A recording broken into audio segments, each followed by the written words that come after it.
जय Jagannath everyone welcome to learning diary. I hope आपण मैंने समस्ते बहुत ही भलरे थे आपण फैमिली रे मध्य समस्ते भलरे थे। देखु आम हिस्ट्री कौ क्लास चलता ना आम मॉडर्न हिस्ट्री चलता आम बक्सार युद्ध संपर्क में पूर्व क्लास रे पढ़ी थे। आज आम कौन पढ़ा ना आमर माइसोर वार संपर्क में पढ़ा आंग्लो माइसोर वार कौन आंग्लो माइसोर वार ता संपर्क में पढ़ा। तेणु आपण वीडियो को जब स्किप करेंगे आरंभ से निश्चय देखिए। आपड़ जदि आम क्लास आज नुआ अच्छा ताहले आपण आम चैनल को सब्सक्राइब करी आम परिवार सदस्य होइजिबे। ता सहित आपण कौन करेंगे ना पाखर था बेल आइकन को दबाई देवे जहाँफल आम जहाँ भी क्लासेस नहीं कि आसबू तार सर्वप्रथम नोटिफिकेशन आपण मैंने पाइपर। ठीक अच्छे हो ताले बेसी लेट करवानी आम कौन ना क्लास को स्टार्ट करवा कौन ना आंग्लो माइसोर वार आंग्लो माइसोर वार। अच्छा आंग्लो माइसोर वार कौन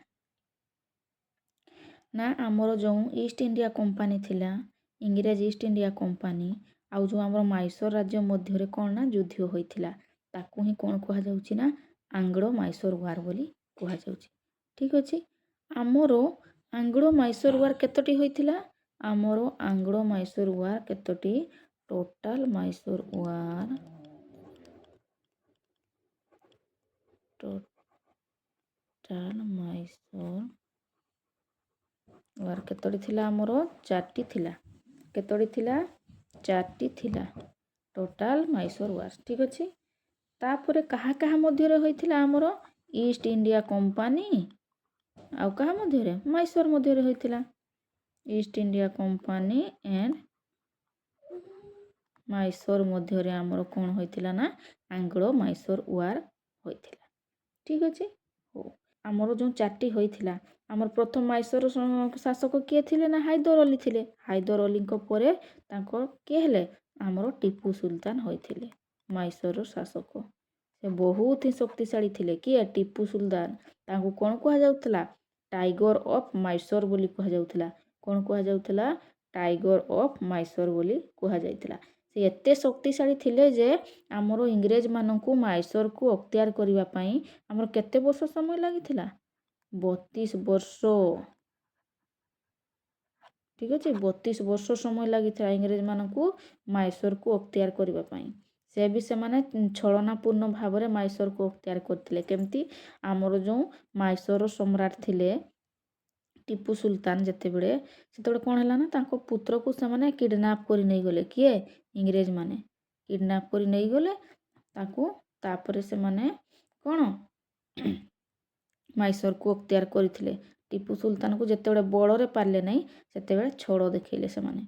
ठीक अच्छे हो ताहले आम एबे आंग्लो माइसोर वार संपर्क में डिस्कसन करवा कौन फास्ट आंग्लो माइसोर वार फास्ट आंग्लो माइसोर वार।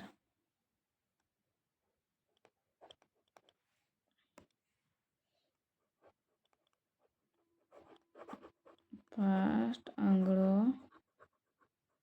माइसोर वार आमर फास्ट आंग्लो माइसोर वार केबे होइथिला 1767 रु आमर 1769 मध्य कौन ना फास्ट आंग्लो माइसोर वार होइथिला।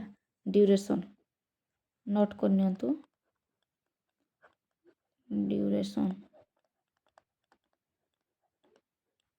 1767 रु आमर 1769 मध्य कौन होइथिला ना फास्ट आंग्लो माइसोर वार होइथिला। ठीक अच्छे तो आमर कहा कहा मध्य होइथिला आमर ईस्ट इंडिया कंपनी आउ कौन ईस्ट इंडिया कंपनी रो किए थिले आमर जोसेफ स्मिथ थिले किए थिले कहा नेतृत्व रे होइथिला आंग्लो माइसोर वार आमर जोसेफ स्मिथ जोसेफ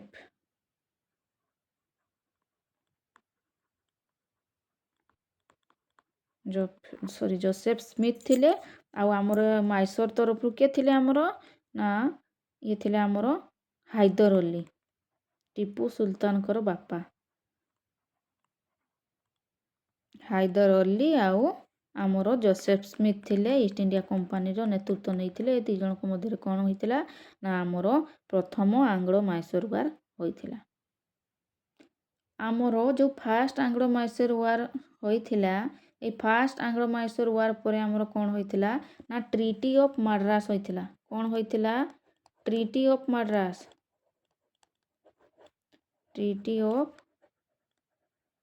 ମାଡ୍ରାସ ଏକ୍ଜାମ୍ରେ ଆମର ପଚାରିବ ଫାଷ୍ଟ ଆଙ୍ଗ୍ଲୋ ମାଇସୋର ୱାର୍ ପରେ ଆମର କ'ଣ ହୋଇଥିଲା ନା ଟ୍ରିଟି ଅଫ୍ ମାଡ୍ରାସ ହୋଇଥିଲା। ଠିକ୍ ଅଛି। ହଉ, ତାପରେ ଆମର କ'ଣ ସେକେଣ୍ଡ ଆଙ୍ଗ୍ଲୋ ମାଇସୋର ୱାର୍ ଆସିଲା। କ'ଣ? ସେକେଣ୍ଡ ଆଙ୍ଗ୍ଲୋ ମାଇସୋର ୱାର୍ ଆସିଲା।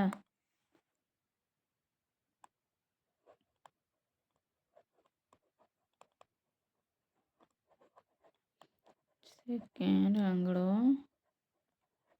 ମାଇସୋର ୱାର୍ ତାର ଡ୍ୟୁରେସନ୍ କେତେ ଥିଲା ଆମର ନା 1767ରୁ ଆମର କେତେ ଥିଲା ଡ୍ୟୁରେସନ୍?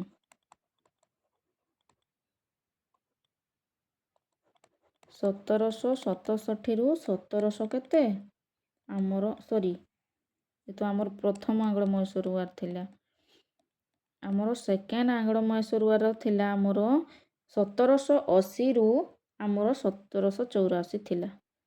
କେତେ ଥିଲା? 1780ରୁ 84 ପର୍ଯ୍ୟନ୍ତ ତାର ଡ୍ୟୁରେସନ୍ ଥିଲା। ଠିକ୍ ଅଛି। ହଉ, କାହା କାହା ମଧ୍ୟରେ ହୋଇଥିଲା? ଆମର ହାଇଦର ଅଲି, ଟିପୁ ସୁଲତାନ। ଠିକ୍ ଅଛି। ହାଇଦର ଅଲି ପ୍ଲସ୍ ଟିପୁ ଆମର କ'ଣ ବାପ ବେଟା 2 ଜଣଙ୍କ ସହିତ ହେଇଥିଲା। ହାଇଦର ଅଲି ପ୍ଲସ୍ ଟିପୁ ଆଉ କି ଆମର ଇଷ୍ଟ ଇଣ୍ଡିଆ କମ୍ପାନୀ ମଧ୍ୟରେ ହୋଇଥିଲା। ଇଷ୍ଟ ଇଣ୍ଡିଆ କମ୍ପାନୀ ସେତେବେଳେ ଆମର କିଏ ଥିଲେ? ଇଷ୍ଟ ଇଣ୍ଡିଆ କମ୍ପାନୀର ନେତୃତ୍ୱ କିଏ ନେଇଥିଲେ? କୁଟେ। କିଏ ନେଇଥିଲେ? କୁଟେ ନେଇଥିଲେ। କୁଟେ।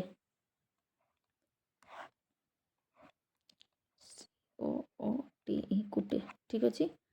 ଆମର ସେକେଣ୍ଡ ଆଙ୍ଗ୍ଲୋ ମାଇସୋର ୱାର୍ ଆମର ବାପ ପୁଅ ମିଶିକି ନେଇଥିଲେ। କିଏ? ହାଇଦର ଅଲି ପ୍ଲସ୍ ଟିପୁ ସୁଲତାନ 2 ଜଣ ମିଶିକି ଆମର 1780ରୁ 84 ମସିହା ପର୍ଯ୍ୟନ୍ତ କ'ଣ ନା ତାହା ସଂଗଠିତ ହୋଇଥିଲା। ଆଉ ଇଷ୍ଟ ଇଣ୍ଡିଆ କମ୍ପାନୀର ନେତୃତ୍ୱ କିଏ ନେଇଥିଲେ? କୁଟେ। ଠିକ୍ ଅଛି। 1780ରେ ଯେଉଁ ଆମର ଆଙ୍ଗ୍ଲୋ ମାଇସୋର ୱାର୍ ହୋଇଥିଲା ଆମର 1784 ପର୍ଯ୍ୟନ୍ତ ଚାଲିଥିଲା, କିନ୍ତୁ ଆମର 1782ରେ କ'ଣ ହେଲା ନା ଟିପୁ ସୁଲତାନଙ୍କର ବାପା ଆମର କିଏ? ହାଇଦର ଅଲି ସେ ମୃତ୍ୟୁବରଣ କରିଥିଲେ ସେ ବ୍ୟାଟେଲରେ। ଠିକ୍ ଅଛି। 1782ରେ ଆମର ହାଇଦର ଅଲି ଡେଡ୍। 1782ରେ ଆମର ହାଇଦର ଅଲି ମୃତ୍ୟୁବରଣ କରିଥିଲେ। ଠିକ୍ ଅଛି।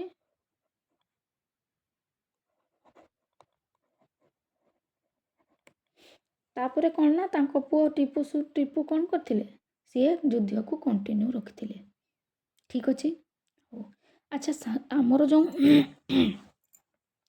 ସେକେଣ୍ଡ ଯେଉଁ ଆମର ଆଙ୍ଗ୍ଲୋ ମାଇସୋର ୱାର୍ ପରେ ଆମର କେଉଁ ଟ୍ରିଟି ହୋଇଥିଲା? ସେକେଣ୍ଡ ଆଙ୍ଗ୍ଲୋ ମାଇସୋର ୱାର୍ ପରେ ଆମର କେଉଁ ଟ୍ରିଟି ହୋଇଥିଲା ନା ଟ୍ରିଟି ଅଫ୍ ମାଙ୍ଗାଲୋର। କ'ଣ ହେଇଥିଲା? Treaty of Mangalore. ଠିକ୍ ଅଛି। ଫାର୍ଷ୍ଟରେ ଆମର କ'ଣ ହେଲା? ଟ୍ରିଟି ଅଫ୍ କ'ଣ ମାଡ୍ରାସ ହେଲା। ସେକେଣ୍ଡରେ ଆମର କ'ଣ ହେଲା? ଟ୍ରିଟି ଅଫ୍ ମାଙ୍ଗାଲୋର ହୋଇଥିଲା। ଠିକ୍ ଅଛି। ହଉ, ତାପରେ ଆମର କ'ଣ ଆସିଲା ନା third Anglo Mysore war. Third Anglo Mysore war ତାର ଡ୍ୟୁରେସନ୍ କେତେ ଥିଲା? 1790ରୁ 92। କ'ଣ? 1790ରୁ 92। 1792 ତାର ଡ୍ୟୁରେସନ୍ ଥିଲା। କାହା ମଧ୍ୟରେ ଆମର ହୋଇଥିଲା ନା ଆମର ଟିପୁ ସୁଲତାନ। କାହା ମଧ୍ୟରେ? ଟିପୁ ଆଉ ଇଷ୍ଟ ଇଣ୍ଡିଆ କମ୍ପାନୀ ମଧ୍ୟରେ ହୋଇଥିଲା। ଆମର ଇଷ୍ଟ ଇଣ୍ଡିଆ କମ୍ପାନୀର ନେତୃତ୍ୱ କିଏ ନେଇଥିଲେ? କର୍ଣ୍ଣୱାଲିସ୍, ଲର୍ଡ଼ କର୍ଣ୍ଣୱାଲିସ୍ ନେଇଥିଲେ।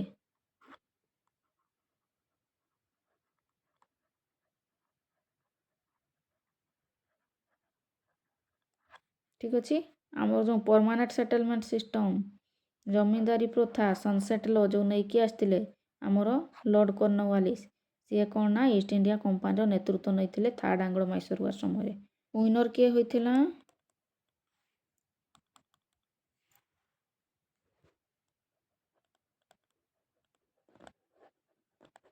East India company. କ'ଣ ହୋଇଥିଲା ନା ଆମର ଯେଉଁ ଟ୍ରିଟି ଅଫ୍ ଶ୍ରୀରଙ୍ଗାପଟ୍ଟନମ୍ ହୋଇଥିଲା, ଭେରି ଇମ୍ପୋର୍ଟାଣ୍ଟ, ଯେ ବହୁତ ଥର କ୍ୱେଶ୍ଚନ୍ ଆମର ଏକ୍ଜାମ୍ରେ ପଚାରିଛି। କ'ଣ? ଟ୍ରିଟି ଅଫ୍ ଶ୍ରୀରଙ୍ଗାପଟ୍ଟନମ୍ କେବେ ହୋଇଥିଲା? ଆମର 1792ରେ। କେବେ ହୋଇଥିଲା? 1792ରେ। ଯେଉଁ ଇଷ୍ଟ ଇଣ୍ଡିଆ କମ୍ପାନୀ ଆମର ୱିନର୍ ହେଲା, ତାପରେ ଆମର 1792ରେ କ'ଣ ହେଲା ନା ଟ୍ରିଟି ଅଫ୍ ଶ୍ରୀରଙ୍ଗାପଟ୍ଟନମ୍ ହେଲା।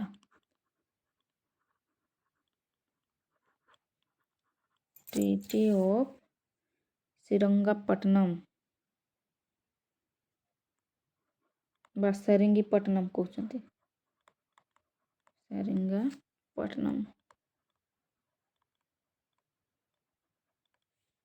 ହୋଇଥିଲା। ଠିକ୍ ଅଛି। ଏଇ ଟ୍ରିଟିରେ ଆମର କ'ଣ ଚୁକ୍ତି କରାଯାଇଥିଲା ନା ଏଇ ଟ୍ରିଟି ଅନୁଯାୟୀ ଟିପୁ ସୁଲତାନ ତାଙ୍କର କ'ଣ ଟେରିଟୋରିର କ'ଣ ନା 50% ଟେରିଟୋରିର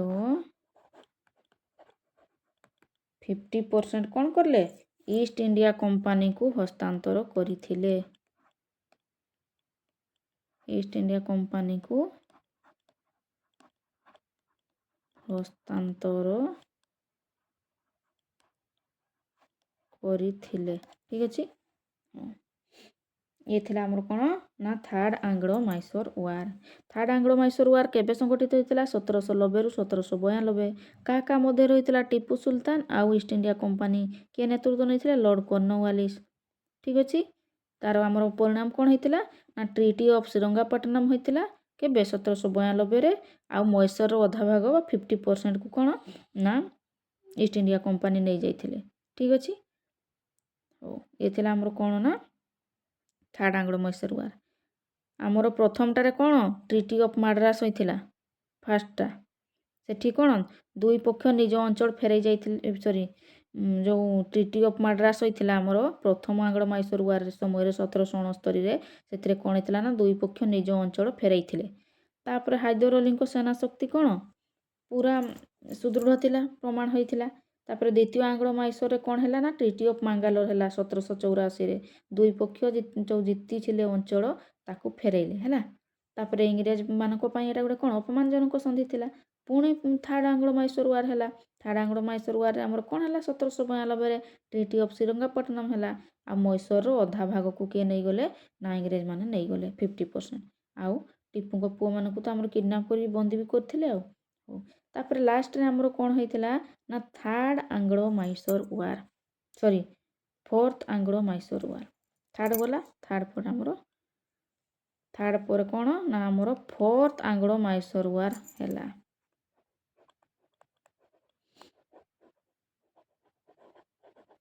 ଫୋର୍ଥ ଆଙ୍ଗ୍ଲୋ ମାଇସୋର ୱାର୍।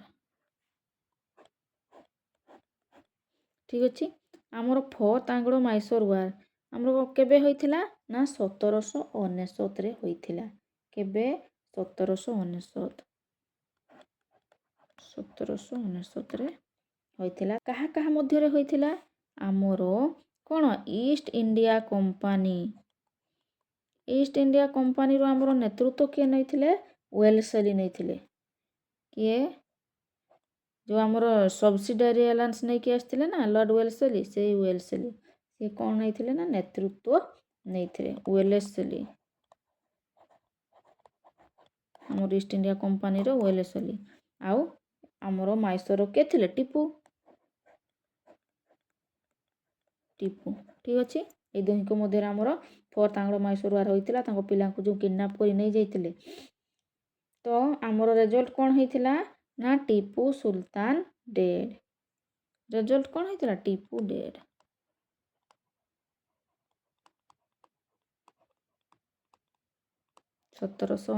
ରେ। ଠିକ୍ ଅଛି। ଟିପୁ ଡେଡ୍। ତାପରେ କ'ଣ ହେଲା ନା ତାଙ୍କର ଯେଉଁ କେଉଁଠି ସେ ମୃତ୍ୟୁବରଣ କରିଥିଲେ? ସେରିଙ୍ଗାପଟ୍ଟନମ୍ ତାଙ୍କର ଯେଉଁ କ୍ୟାପିଟାଲ ଥିଲା। ସେଇଠି କିଏ ନା ଟିପୁ ସୁଲତାନ ଆମର ମୃତ୍ୟୁବରଣ କରିଥିଲେ। ଆଉ ଟିପୁ ସୁଲତାନ କ'ଣ କୁହାଯାଏ ଆମର?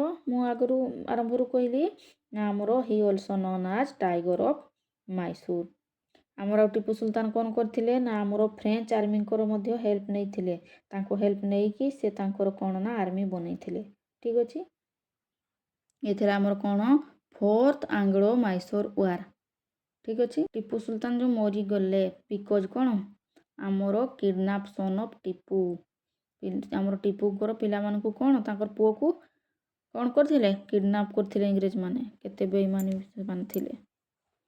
ଆମର ଯେଉଁ ଆଙ୍ଗ୍ଲୋ ମାଇସୋର ୱାର୍ ହେଲା ତାହାର କ'ଣ ଗୁରୁତ୍ୱ କ'ଣ ରହିଲା ନା ଆମର ଯେଉଁ ସାଉଥ ଇଣ୍ଡିଆରେ ବା ଦକ୍ଷିଣ ଭାରତରେ ଆମର ଯେଉଁ ବ୍ରିଟିଶର୍ସ ମାନଙ୍କର ଶକ୍ତିଟା ବୃଦ୍ଧି ପାଇଥିଲା। ଠିକ୍ ଅଛି। ଆଉ ଟିପୁ ସୁଲତାନ କ'ଣ ନା ଇଂରେଜମାନଙ୍କର ବଡ଼ ପ୍ରତିଦ୍ୱନ୍ଦ୍ୱୀ ଥିଲେ। ଟିପୁ ସୁଲତାନ ବହୁତ ଶକ୍ତିଶାଳୀ ଥିଲେ ନା। ଆମର 32 ବର୍ଷ ଲାଗିଥିଲା ଇଂରେଜମାନଙ୍କୁ କ'ଣ ମାଇସୋରକୁ କ୍ୟାପଚର କରିବା ପାଇଁ। କିନ୍ତୁ ଯେତେବେଳେ କ୍ୟାପଚର କଲେ ତାଙ୍କର ଶକ୍ତିଟା ଆମର ବ୍ରିଟିଶର୍ସ ମାନଙ୍କର ଶକ୍ତିଟା ବୃଦ୍ଧି ପାଇଥିଲା। ସେମାନେ ମୈସୋର ରାଜ୍ୟର ପତନ ପୁରାପୁରି ଘଟି ଯାଇଥିଲା। ତାପରେ ସମଗ୍ର ଭାରତରେ ବ୍ରିଟିଶ ଶାସନଟା କ'ଣ ମଜବୁତ ହୋଇପାରିଥିଲା। ଠିକ୍ ଅଛି। ଆମର ମୋଟାମୋଟି ଭାବେ କ'ଣ ନା ଆମର ମୈସୋର ରାଜ୍ୟ ଇଂରେଜ ଇଷ୍ଟ ଇଣ୍ଡିଆ କମ୍ପାନୀ ମଧ୍ୟରେ କେତେ ଯୁଦ୍ଧ ହୋଇଥିଲା? 4ଟି ଯୁଦ୍ଧ ହୋଇଥିଲା। ଆମେ ତାକୁ କ'ଣ କହିଥାଉ ନା ଆଙ୍ଗ୍ଲୋ ମାଇସୋର ୱାର୍ ବୋଲି କହିଥାଉ। ପ୍ରଥମ ଯୁଦ୍ଧରେ ହାଇଦର ଅଲି ଆଉ ଟିପୁ ସୁଲତାନ ଇଂରେଜକୁ କଠିନ ଚ୍ୟାଲେଞ୍ଜ ଦେଇଥିଲେ। ତାପରେ ଆମର ଯେଉଁ ଆସିଲା ଏ ପ୍ରଥମ ଆଉ ଦ୍ୱିତୀୟ ବେଳକୁ ଆମର କଠିନ ଚ୍ୟାଲେଞ୍ଜ ଦେଇଥିଲେ। ଆଉ ତୃତୀୟ ଚତୁର୍ଥ ପରେ କ'ଣ ହେଲା ନା ଇଂରେଜମାନେ ଜୟଲାଭ କଲେ। ଆମର କ'ଣ ନା ମାଇସୋର ପୁରାପୁରି ନଷ୍ଟ ହୋଇଗଲା। ଠିକ୍ ଅଛି। ତାପରେ 1799ରେ ଟିପୁ ସୁଲତାନଙ୍କର ମୃତ୍ୟୁ ହୋଇଥିଲା। ତାପରେ ଆମର କ'ଣ ନା ଆଙ୍ଗ୍ଲୋ ମାଇସୋର ୱାର୍ ଦକ୍ଷିଣ ଭାରତରେ କ'ଣ ବ୍ରିଟିଶ ଶାସନର ପଥକୁ କ'ଣ ନା ପ୍ରଶସ୍ତ କରିଥିଲା ବା ସଶକ୍ତ କରିଥିଲା ବା ଯାହା କହିପାରିବା ଆମେ ସବୁ କିଛି ବାଟ ଫିଟେଇ ଦେଇଥିଲା ଆମର ଭାରତକୁ କ୍ୟାପଚର କରିବା ପାଇଁ। ଠିକ୍ ଅଛି। ହଉ ତ ପିଲାମାନେ ଏ ଥିଲା ଆମର କ'ଣ ନା ଆଙ୍ଗ୍ଲୋ ମାଇସୋର ୱାର୍। ତ ପିଲାମାନେ ମୁଁ ଆଶା କରୁଛି ଆପଣମାନଙ୍କୁ ଏ କ୍ଲାସ୍ଟି ନିଶ୍ଚିତ ଭାବରେ ଭଲ ଲାଗିଥିବ। ଯଦି ଭଲ ଲାଗିଲା ଲାଇକ୍ ସେୟାର କରିବେ। ଆଉ ଯଦି ଭଲ ନ ଲାଗିଲା ବି କହିବେ। ତା ସହିତ ଆପଣ କ'ଣ ନା ଯଦି ବୁଝି ନ ପାରୁଛନ୍ତି ବି କମେଣ୍ଟ ମାଧ୍ୟମରେ ଜଣାଇବେ। ମୁଁ ନେକ୍ସଟ କ୍ଲାସ୍ରେ ତାହା କ୍ଲିୟର କରିବା ପାଇଁ ଚେଷ୍ଟା କରିବି। ଠିକ୍ ଅଛି। ହଉ ତାହେଲେ ରହୁଛି। ପୁଣି ଦେଖା ହେବ ଆମର ନେକ୍ସଟ କ୍ଲାସ୍ରେ। ଧନ୍ୟବାଦ।